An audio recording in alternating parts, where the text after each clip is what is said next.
তাতে হ'ল আমি ল'ৰা কেইটামান গোট খাই থকা দেখিছোঁ। কি কাৰণত বা আছে তেওঁলোকৰ পৰা আমি জানি লওঁ।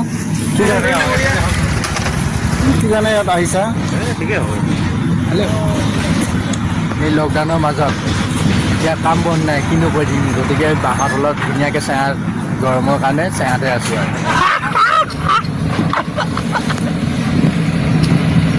ইয়াতে যে কি কৰি আছা কোৱা? এতিয়া বৰ্তমান বহি আছোঁ। কিহৰ কাৰণে?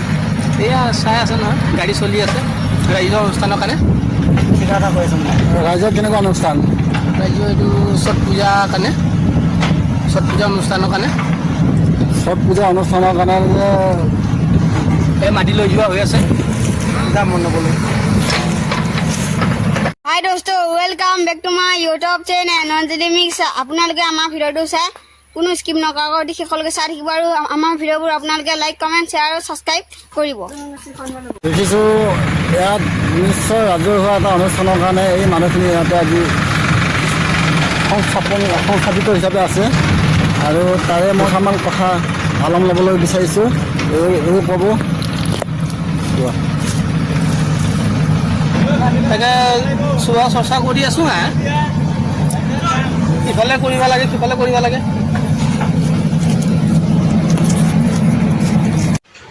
ৰাইজলৈ অশেষ ধন্যবাদ জ্ঞাপন জনাই আজি আমি অন্য নতুন ব্লগলৈ আগবাঢ়িলোঁ। ভিডিঅ'টো চাই আপোনালোকে লাইক, ছাবস্ক্ৰাইব কৰি দিব। আজি ভিডিঅ'টো আমি সংগ্ৰহ কৰি আছোঁ ইউটিউব চেনেল নজনী মিক্সাৰ চেনেলৰ পৰা। তেখেতক আপোনালোকক অনুৰোধ, তেখেতক বহুত বহুত মৰম দি তেখেতৰ ভিডিঅ'বোৰ লাইক, ছাবস্ক্ৰাইব কৰি দিব।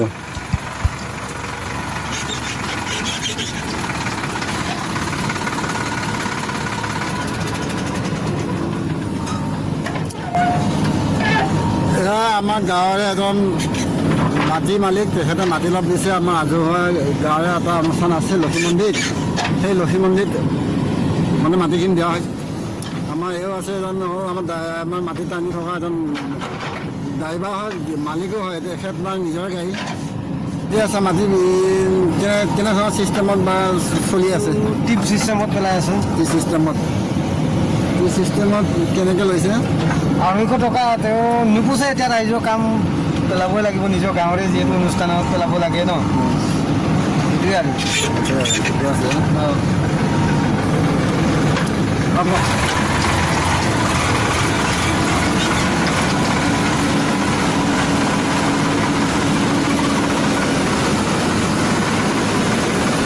ৰাইজৰ উন্নতৰ কাৰণে আমাৰ এনেকৈ মাটি নিয়া হৈছে। ধুনীয়া লক্ষী মন্দিৰ সুবিধা আছে। আপোনালোকেও সুযোগ দিলে আমিও নথৈ সুখী হ'ম, কাৰণ আমি মন্দিৰটোৰ কাৰণে বহুত দিনে নিশা চিন্তা চৰ্চা কৰি মন্দিৰটো আগবাঢ়ি আছোঁ।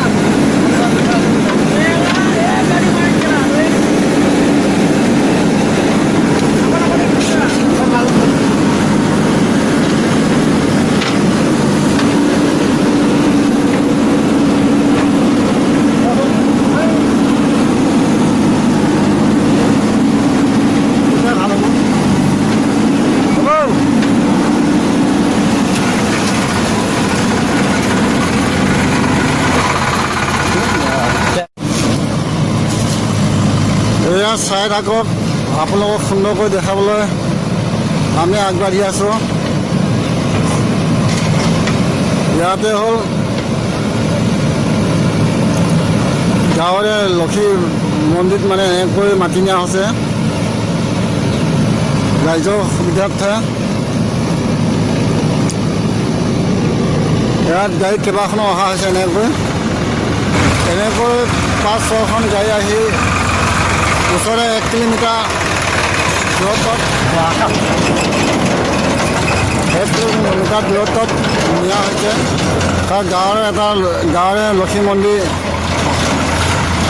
অনুষ্ঠানৰ সুবিধাৰ্থে লক্ষী মন্দিৰ হয়, লক্ষী মন্দিৰটো উন্নত কৰিবলৈ এনেধৰণে আগবাঢ়ি আছে। আপোনালোকৰ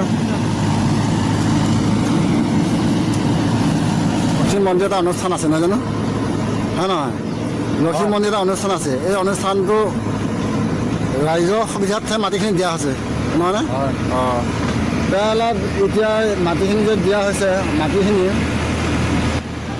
কি চিষ্টেম দিয়া হৈছে? মানে কেনে ঘণ্টা চিষ্টেম নে টিপ চিষ্টেম দিয়া আছে? টিপ চিষ্টেম।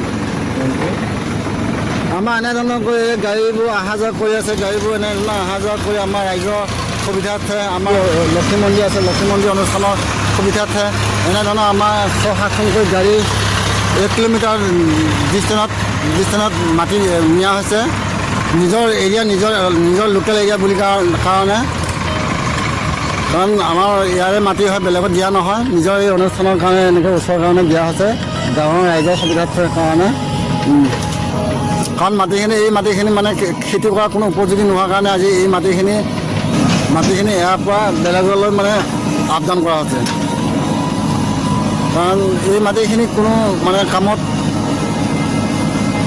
খৰচ নোহোৱাৰ কাৰণে বা এই গাঁৱৰে লক্ষী মন্দিৰ এটা হেৰি অনুষ্ঠানত, কাৰণ বানপানীত বুৰ যোৱাৰ কাৰণে সেই ভেটিটো ওখ কৰা হৈছে।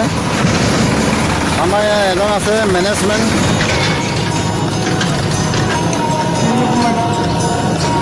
এইখিনি মাটিখিনি মানে এতিয়া মন্দিৰৰ বাবে দিয়া হৈছে, ৰাইজৰ সুবিধাৰ বাবে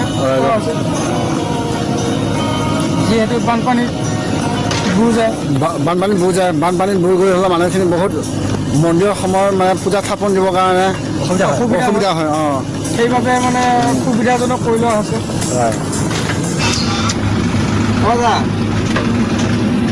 কওক। নাই, মাটি কাম কৰি আছো। কি হাল মাৰিব লাগিছিল?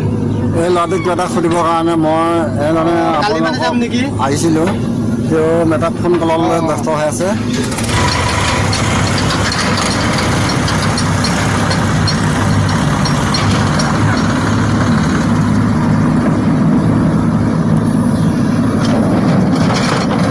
এনেধৰণে মাটি এখন গাড়ীত 7 বকেটমান কৰি গৈছে। এনেধৰণে আমাৰ অনুষ্ঠানটো ভৱিষ্যতৰ কাৰণে উন্নত কৰিবৰ কাৰণে আগবাঢ়ি আছে। এনেদৰে ৰাইজে আগবাঢ়ি ভৱিষ্যতলৈ যাতে উন্নত কৰে, বহুত বহুত মোক ধন্যবাদ থাকিল।